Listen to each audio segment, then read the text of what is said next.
Hey, what's going on, everybody? Brent Hyden here, coming at you on this Monday morning, talking tonight's 8-game slate around the association. Before we dive into the slate, quick reminder, make sure you hit that like and subscribe button down below.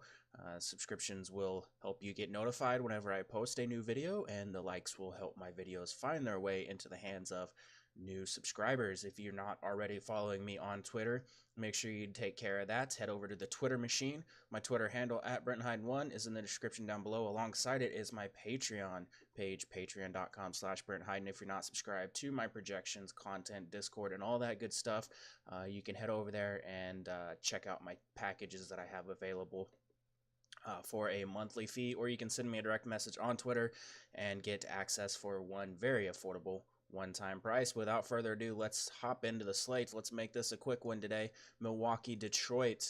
Milwaukee 3.5-point favorites in this one. 223.5 over under. We have Middleton and Brogdon, who are both probable for this game. And then we have Zaza Pachulia, who is questionable for this game. Looking at the Milwaukee side of things first, obviously Giannis is a fantastic option tonight coming in. He is 11-3 over on DraftKings, and he is probably like 12-4. 11-8. 11-8 on FanDuel. That's a little bit cheaper than I expected. This is a great spot here for him. Detroit really struggling to defend the rim. Opponents are shooting 68.5% at the rim against him this season, where Giannis takes 66% of his shots. So obviously it is a really good spot here for Giannis. Detroit, again, just not a very good rim protection team, and we like taking Giannis against teams that can't really protect the rim. In addition to Giannis, who, again, is a fantastic option, Malcolm Brogdon, 54% of his field goal attempts come at the rim, 13 coming in the paint or mid-range. That makes him an interesting cash game option. He's someone that I always have interest in cash. Again, he's listed probable for this game, should be able to suit up. If you take a look, obviously did struggle against Indiana. But this is a guy continuing to put up just mid upper 20s, and even with 30 fantasy point upside here, in a great spot here against Detroit. So I really like Malcolm Brogdon. 5,800 on DraftKings. He is 5,200 on FanDuel. Makes for a very good cash game option. Someone that I like building around, again, in cash games. Just really consistent here. Looking at the rest of Milwaukee, Brook Lopez, very interesting in here. I think he's one of the better value centers on tonight's slate. He comes in at 5,100 on DraftKings, 5,600 on FanDuel. Just has a really good history against Andre Drummond. We've talked about this last time these teams faced off. Brook Lopez had like 26 fantasy points in 26 minutes. He just has, again, a really good history against Andre Drummond, and it's just something that I do kind of want to take advantage of tonight. Detroit allowing 41.4% on corner threes this season, and Brook Lopez, 14% of his field goal attempts are corner threes. So Brook Lopez, someone that I have a lot of interest in here. You can look at Bledsoe and Middleton in tournaments as well. On the flip side of this, not a whole lot to talk about with Detroit. They are healthy again outside of Ish Smith, who is, of course, out. But Blake Griffin, very interesting in here. They're allowing opponents to shoot 44% in the paint and the mid-range, 32%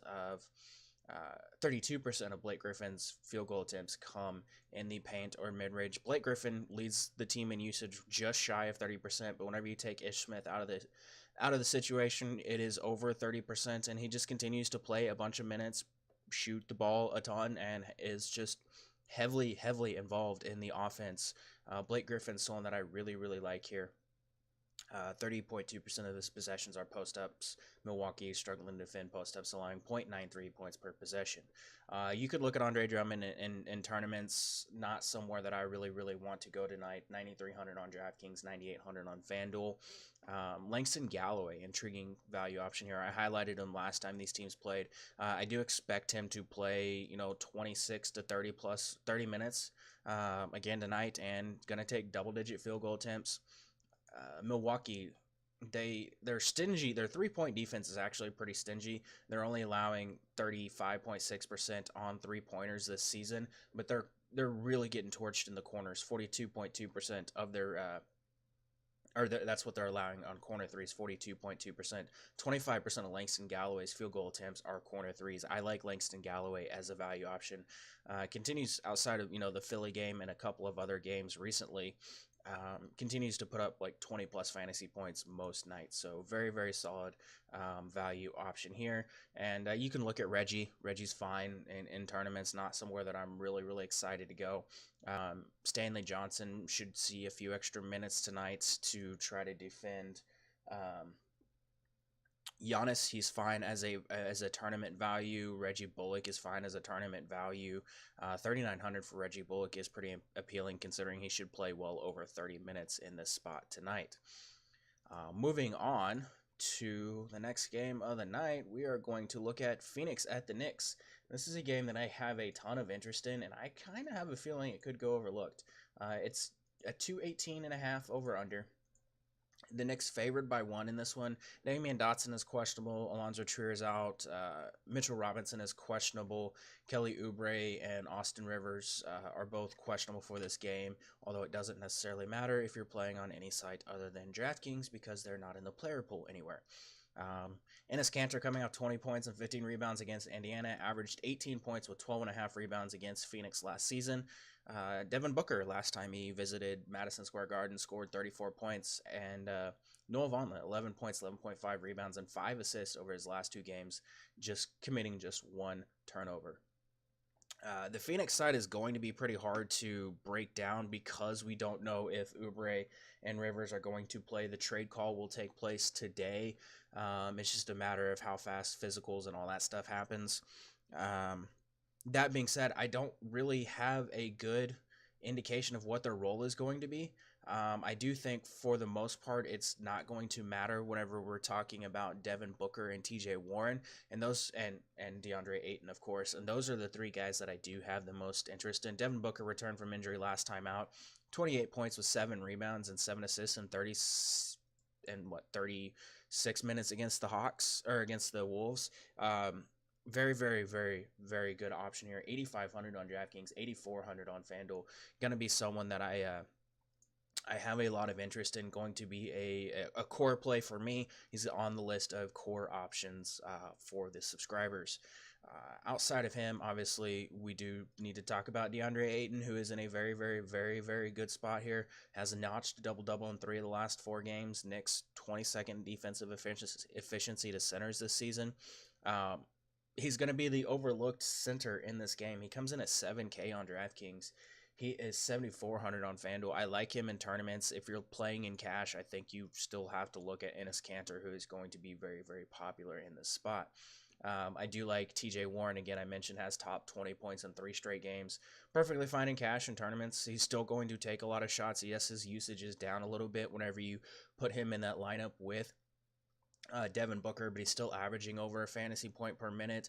Obviously, we're taking Trevor Ariza off the floor as well. And again, just a guy that continues to put up really, really solid numbers. TJ Warren at 6,700 on DraftKings and 6,800, a very, very, very solid option here. Again, if Oubre and Rivers aren't going to play, I don't hate taking a shot on Melton, who is still going to play over 20 minutes, can put up a solid outing in this spot, but him and Jackson are just too expensive here for me, so not really looking at them unless we get some other injury news. Looking at the Knicks side of things, this is a very interesting side that I really, really want to have some exposure to. We'll have to wait and see if Trey Burke is going to suit up. It's a back-to-back. He did miss a decent amount of time with that injury. Only played like 13 minutes yesterday. So again, just monitor the news. Obviously, Moutier is the guy that we do want to look at here. Emmanuel Moutier, 6,200 on DraftKings, 6,300 on FanDuel. 38% of his shots come at the rim. Phoenix is allowing opponents to shoot 66% at the rim. He should play right around 31 minutes in the spot, and it's just a good matchup for him. Emmanuel Moutier, I think, is a good cash game option. Probably better suited for tournaments at his price, but if he fell into your lineup as a cash game play, that's fine. Tim Hardaway Jr. continues to dominate the usage. Really, really tough to overlook him in the spot, coming in at 6,600. Just going to take a ton of shots. Has been shooting poorly over the last 10 games or so. The Knicks really shot really poorly last time out against the Pacers, but I do expect him to be a pretty solid option here tonight. The guys that I'm mostly looking at here, though, Kevin Knox, Suns ranked 24th in defensive efficiency to small forwards, giving up 22.4 points, 7.4 rebounds, 46.7% shooting, and 38.1% from three. Obviously, I mentioned the Suns really struggling to defend the rim. They're giving up 66% shooting at the rim. Kevin Knox, 30% of his shots come at the rim. 37% of his shots are from three. This profiles as a great spot here for Kevin Knox, who has been really good recently. 5,700 on DraftKings. He is 6,900 on FanDuel. That's a little tough, but struggled against Indy, still playing a ton of minutes, but 15 field goal attempts in 3 straight. Had 26 against Charlotte in that game where he erupted. He's getting steals, getting some blocks, getting some rebounds, assists, all that stuff. I really like Kevin Knox. He's someone, especially on DraftKings, that I have a ton of interest in as a core option here. Vonleh and Cantor. I mentioned Vonleh been playing really well recently and not turning the ball over.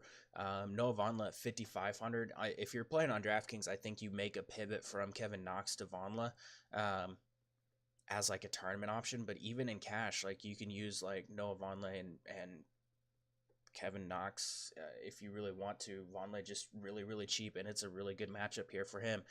Double-digit rebounds in 3 of the last 4 games, and Phoenix just giving up a ton of rebounds. 46 rebounds allowed per game, 52.3 points in the paint, 13.9 second chance points. Vonleh just a really good option. Same with Enes Kanter, who again coming off a really solid outing against the Suns, has scored 20 points in 2 of the last 3 and double-digit rebounds in both of those games. Monster upside here for Enes Kanter tonight. Moving on, Utah at Houston. Not really that interested in this game, but Houston 5-point favorites in this one, 214.5 over under. Not really any injury news to talk about except for James Ennis being out. Rudy Gobert has been struggling. Held to 6 points on 2 of 6 shooting on Saturday. Has been held below his season average of 14.3 points in each of the last 5 games. Eric Gordon in the starting lineup has been battling some knee soreness. Just 1 of 17 from 3-point range over the last 3 games. Utah side of this thing, Houston does struggle to defend the rim. They're allowing opponents to shoot 68.4% at the rim. They've allowed 1.48 points per possession to the roll man. Given Gobert struggles, and he has historically struggled against the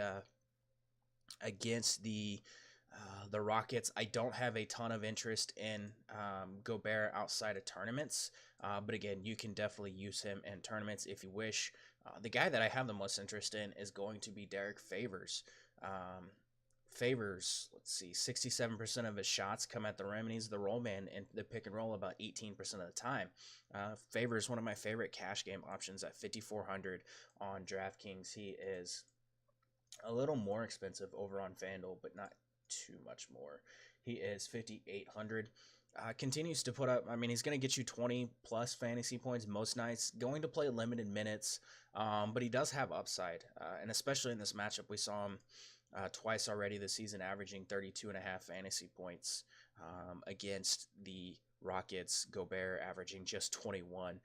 If Gobert does struggle, obviously one of those games, I should preface, one of those games was the one where I believe Gobert got tossed in just 3 minutes or something like that. Maybe it was a different game. Yeah, no, that's right. Yeah, Gobert got tossed in that Houston game last time out. It was like 3 minutes, and Favors put up like 40-something fantasy points because he played a bunch of minutes. Yeah, that game right there. 41.5. But still a good spot for it, Favors. I do like Jay Crowder as a good cash and tournament option. Just continues to be really cheap. Houston allowing 40.3% on corner threes. 15% of his field goal attempts are corner threes. Mitchell still leads the team in usage. Fine in cash tournaments. Doesn't jump off the page as a great option, but 6,800 on DraftKings is pretty appealing. Looking at the Houston side of things, obviously Jazz not as good on defense as they have been historically. And that makes James Harden very interesting in this spot. James Harden coming in at 10-9 on DraftKings, 11-7 on FanDuel. James Harden leads the league in usage, obviously. Really, really good spot here for him. Utah allowing opponents to shoot 36% from three. 50% of his shots are from beyond the arc. That's pretty much all I really need to say. 50% of his shots come from three, 35% come at the rim. James Harden, perfectly fine cash and tournament option here tonight against the Utah Jazz. I think he'll be overlooked here. CP3, 31% of his shots come in the paint, where Utah's allowing 42.8% shooting on the season. Chris Paul, perfectly fine tournament option, especially at his price. He's pretty affordable on DraftKings at 7,700. He's 8,100 on FanDuel. I have more interest in him in tournaments on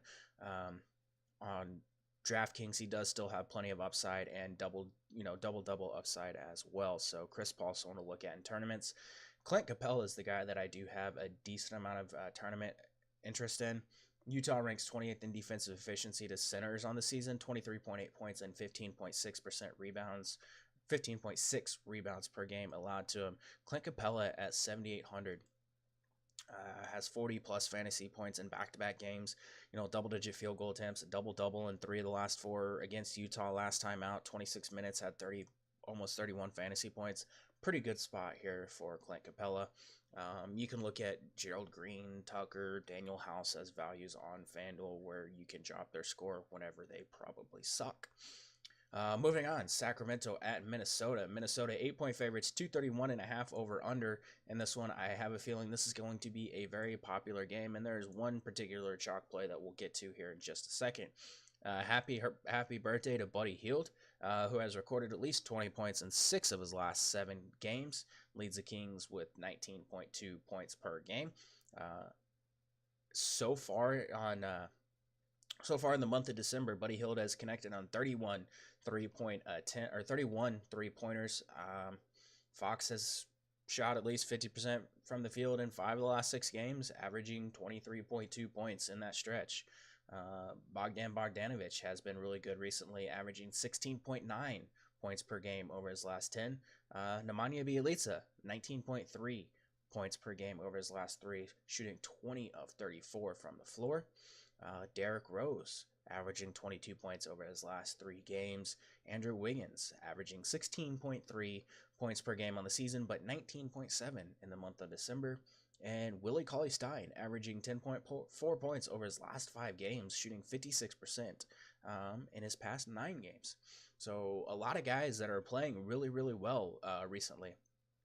Looking at the Minnesota side of things first, just because that's the order it's in my notes. They're in a great spot here tonight. Obviously, Sacramento giving up 116 points per game, playing at a fast pace. Sacramento giving up 47.3 rebounds and 14.5 second chance points per game, along with 52.4 points in the paint. Towns averaging 26.4 rebound points and 11.2 rebounds over the last 5. Really, really good spot here for Karl-Anthony Towns. Coming in at 10K on DraftKings. He is 10-2 on FanDuel. Last time these teams faced off just a couple days ago, 46 fantasy points, had 19 and 11. Has been significantly better at home this season. Pretty even minute split, pretty even game split, but shooting almost 51% at home compared to 47% on the road. The Wolves have just really, really struggled on the road this season. It's kind of weird, but now that they're back home, they are pretty appealing just because they have been significantly better at home this season. Covington, I still really like in all formats. The minutes have not really been there for him the past couple of games. Tom Thibodeau talked about how he needed to get back in rhythm after he missed a couple of games, but I do expect those minutes to start to climb here. 32, 34, back up to maybe the 35, 36. And he's just really cheap on DraftKings at 5,200. 5,600 on FanDuel. That's really tough to overlook. I know he struggled recently, but it's just a really, really good spot at that price for Robert Covington. I have a ton of interest in him here. Looking at his shot profile, which is pretty important. For some reason, it's not in my notes, so let me pull that up from. That's not what I wanted.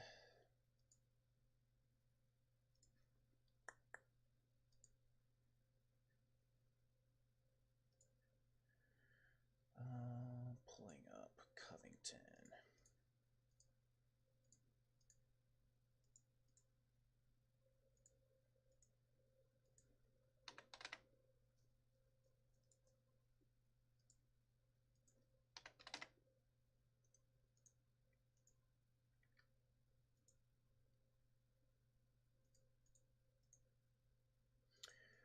am having some technical difficulties today, apparently.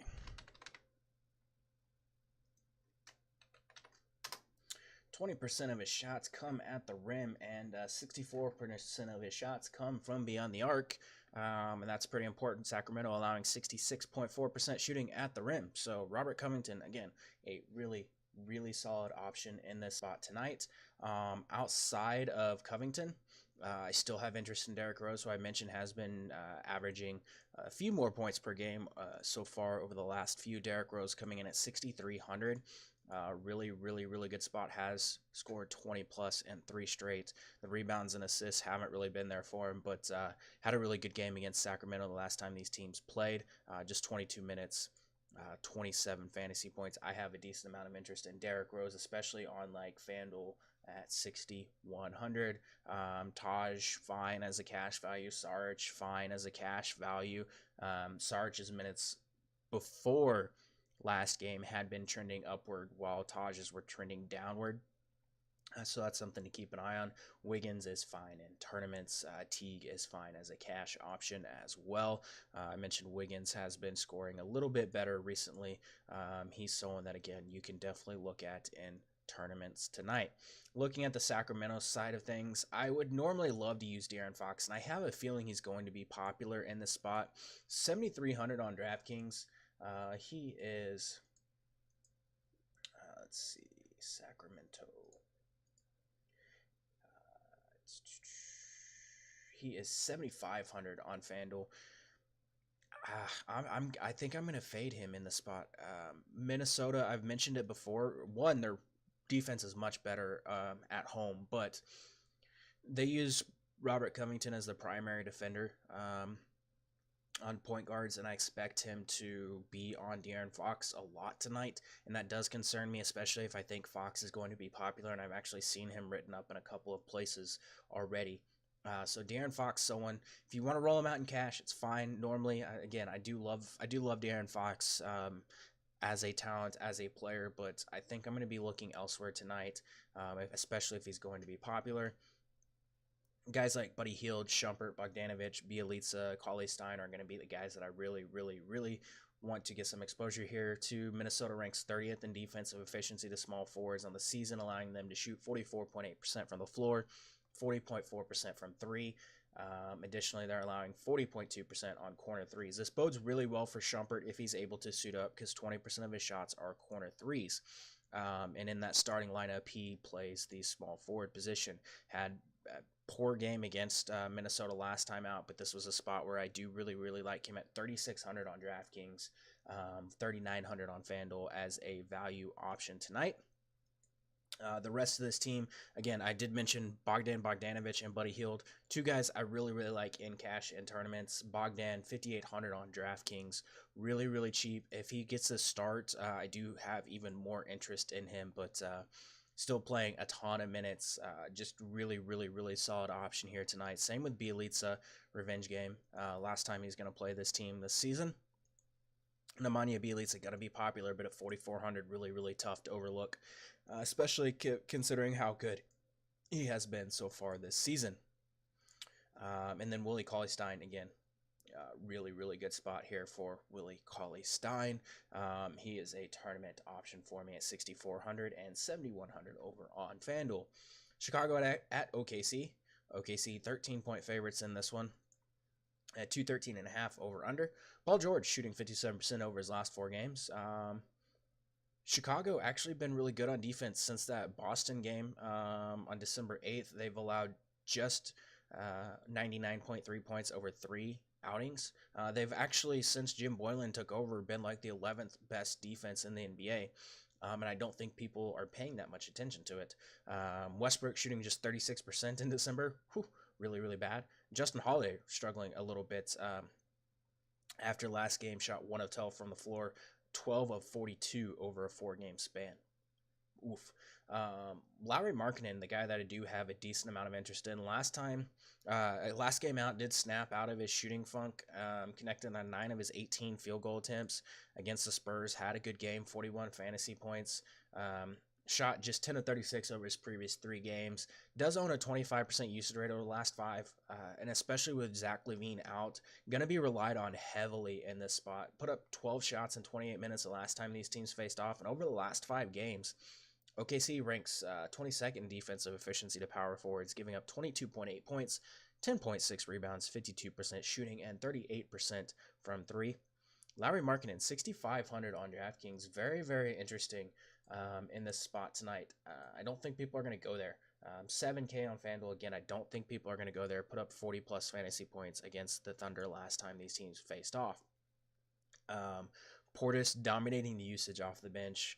A great tournament option in this spot, I think, especially if people do want to play Markkanen, but Bobby Portis did struggle a little bit against San Antonio, 9 points on 4-12 shooting, but it is a really good spot here for Bobby Portis coming off the bench. I do have some interest in him in tournaments.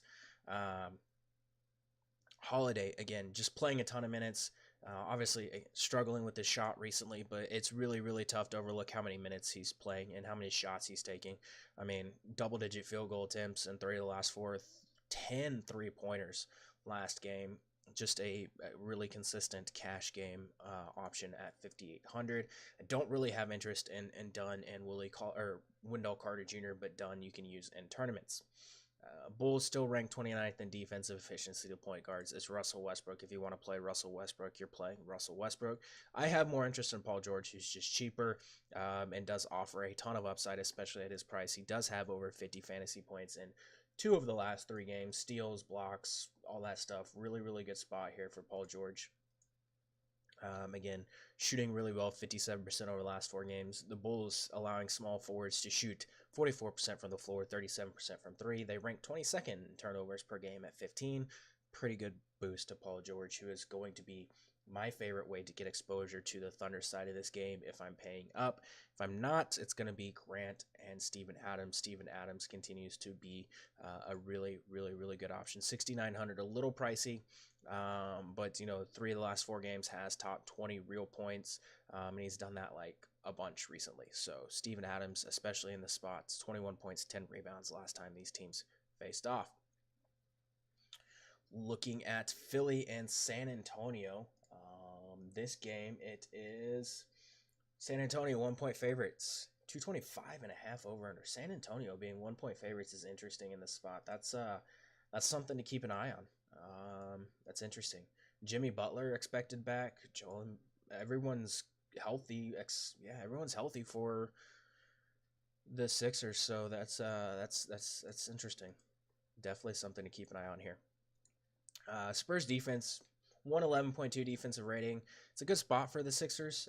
San Antonio allowing opponents to shoot 64.3% at the rim. Obviously, Ben Simmons taking 70% of his shots at the rim. They're allowing point guards to shoot 47.3% from the floor, giving up 22 points, 5.3 rebounds, 7.9 assists. Ben Simmons, 8,900 on DraftKings, 9,700 on FanDuel. Ben Simmons, a really good tournament option here. Obviously, triple-double upside. Butler taking 43% of the shots in the paint or the mid-range. San Antonio giving up 43% shooting, 44% shooting in the mid-range. It's perfectly fine. 26% of Simmons' possessions come in transition. Obviously, the Spurs struggle in transition. I don't really need to say too much about Joel Embiid. It's Joel Embiid. Fine in all formats. Should be able to feast on LaMarcus Aldridge or Jakob Poeltl or whoever gets thrown in this spot. I wouldn't be shocked if Pop maybe tried to use Jakob Poeltl a little bit more, but it's not really that big of a deal. Redick is perfectly fine, and Cash continues to be a really consistent option night in and night out. I don't really care that much about the San Antonio side of this game. Gay, LaMarcus Aldridge, DeRozan, all interesting tournament options. Rudy Gay would be the guy that I do have the most interest in coming in at 6,100. Only 26 minutes against Chicago, 28 against the Clippers, 24 against Phoenix. A lot of these games have been blowouts except for Chicago. Philly allowing 22.4 points, 12.9 rebounds to go along with 47% shooting to the power forward, which is basically where Rudy Gay has been playing a lot of his season. Been solid of late, 18.3 points, 7.3 rebounds to go along with 60% shooting over his last 3 or his last 6. Bryn Forbes, very interesting value on FanDuel. Bertans, Pirtle, guys that you can look at. Again, I would keep an eye on that starting lineup. I would keep an eye on the news because, again, that's that line a little fishy. Memphis at Golden State. Golden State 11-point favorites, 210 over under. Not really a lot to talk about in this game. We don't know if Kyle Anderson's going to play. Memphis has failed to reach 100 points in any of its last 5 games. Green has totaled just 11. Draymond Green just 11 points in 3 games since returning from his toe injury, but averaging 9.7 rebounds, 8 assists in that span. Most of Memphis is pretty straightforward. Mike Conley perfectly fine in cash. Marc Gasol perfectly fine in cash. Both these guys playing a ton of minutes. Not great matchup for either one, but given their minutes, you just, assuming this game stays close, which Memphis historically does play Golden State pretty closely, they're fine in cash. They're just, that's pretty much all it comes down to. They're just fine in cash. If Kyle Anderson plays, I do like him, again, as a cash game option. It is a pretty solid spot here for him tonight. Can get to the rim a lot. Golden State still struggling to defend the rim, 67.4% allowed at the rim. 59% of his shots come at the rim. I do really like Garrett Temple as a value in the spot. He's just really cheap, going to play a ton of minutes.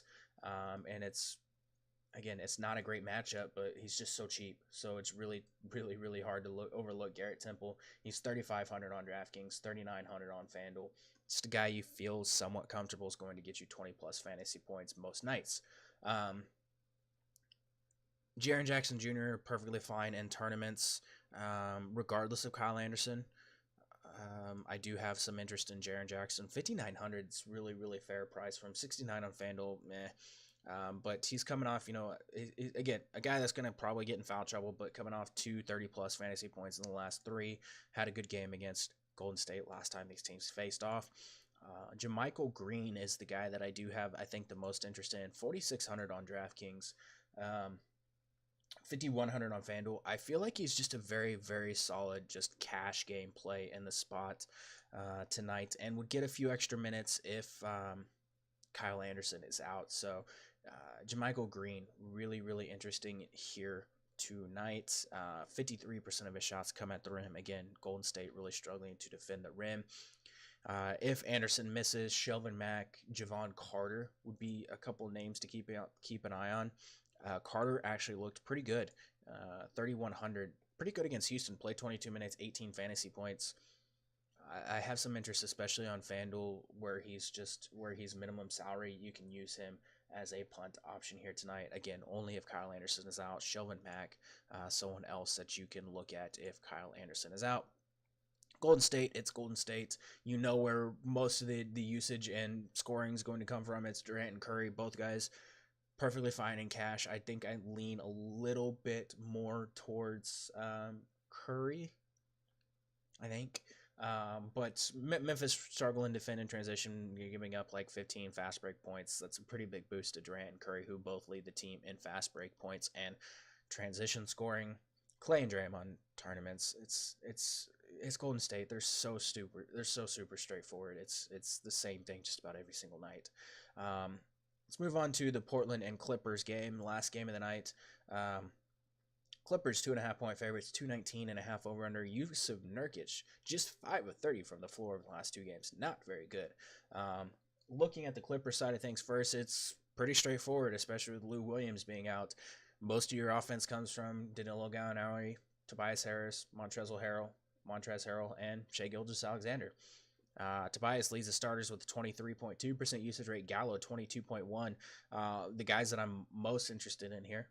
Portland is allowing small forwards to shoot 47.2% from the floor and 45.2% from 3. 36% of Gallo's shots are from 3, and he's shooting 45.6% from 3 this season. I do absolutely love Danilo Gallinari at 6,600 on DraftKings as someone that I'm going to be using to get some exposure to this game. He is 7,100 on FanDuel. I still like him over there. Has been playing pretty well of late. Getting some limited minutes because of blowouts, but whenever he's getting the run, Gallo is putting up really solid outings. Tobias Harris can be used in cash in tournaments as well. Portland really struggling against post-ups. points per possession. 16% of Tobias Harris possessions are post-ups. And then Montrezl Harrell. Shine has kind of come off of him a little bit recently. Did have a good game against OKC, 26 minutes. Some of these games really bad matchups for him, but some of them he just didn't play very well. Phoenix didn't play very well, but against Portland in 2 games this season, averaging 37.3 fantasy points. Montrezl Harrell at 5,700, really good option, especially in tournament. 6,200 on FanDuel, someone that I could definitely get behind here. Shai Gilgeous-Alexander's fine in cash as a value. It's just Bradley, Patrick Beverley, guys that aren't really terribly appealing, but they're cheap, and they're cheap. And playing minutes. That's pretty much the nicest thing I can say about both of those. Clippers getting destroyed by centers, 26th in defensive efficiency, giving up 25.3 points, 15.3 rebounds. Nurkic, a perfectly fine center option tonight. 7,500 on DraftKings. He is, let's see, Portland.